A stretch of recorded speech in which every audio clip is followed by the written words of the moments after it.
அனைவருக்கும் வணக்கம். என் பெயர் அகில் மதுரன். நான் 1ஆம் வகுப்பு படிக்கின்றேன். என் கதையின் தலைப்பு இலுப்பை மரம்.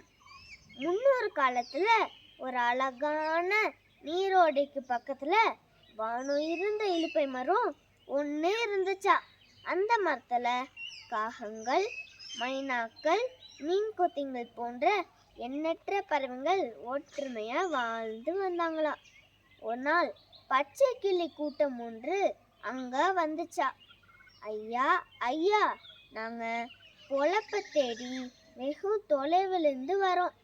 நாங்க இங்க சிறிது நேரம் ஓய்வு எடுத்துக்கலாமா அப்படின்னு பச்சை கிளி தலைவன் கேட்டுச்சா. இலுப்பை மரம் பறவைங்களும் ஓ தாராளமா இங்கேயே ஓய்வெடுக்கலாம், தேவைப்பட்டா இங்கேயே தங்கிக்கலான்னு சொன்னாங்களா. பச்சை கிளிங்களும் அங்கேயே தங்கிட்டாங்களா.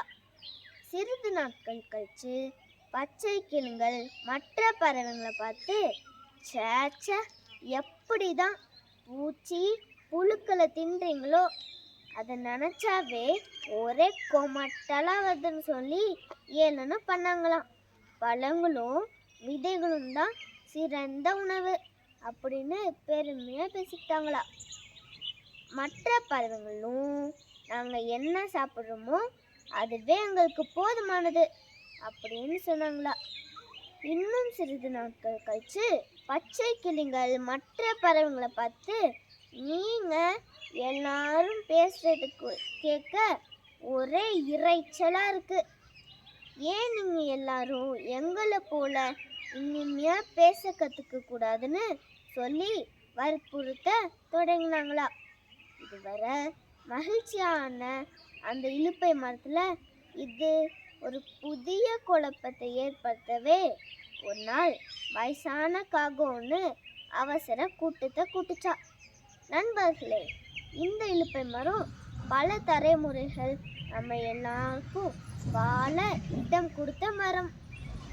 இதுவரைக்கும் நாம் எல்லாரும் ஒற்றுமையா அவரவரோட விருப்பப்படி வாழ்ந்து வரோம். ஆனா நேற்று வந்த பச்சை கிளிகள் முதல்ல நம்ம என்ன சாப்பிடணும், என்ன சாப்பிடக்கூடாதுன்னு சொன்னாங்க. இப்போ நம்ம என்ன பேசணும்னு சொல்றாங்க.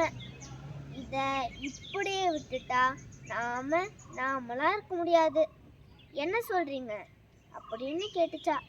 அதுக்கு அந்த எல்லா பறவைகளும் ஒப்புதல் தரவே எல்லா பறவைகளும் பச்சை கிளிங்களை பார்த்து, நீங்க எங்களோட வாழ்க்கை முறையை மதிச்சா இங்கேயே தங்கலாம், இல்லைன்னா உடனே இந்த இடத்த காலி பண்ணுங்க அப்படின்னு சொன்னாங்களா.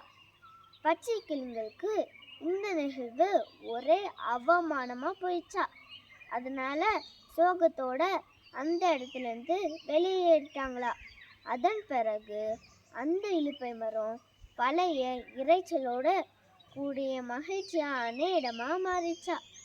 எல்லா பறவைகளும் ஒற்றுமையா வாழ்ந்தாங்களா.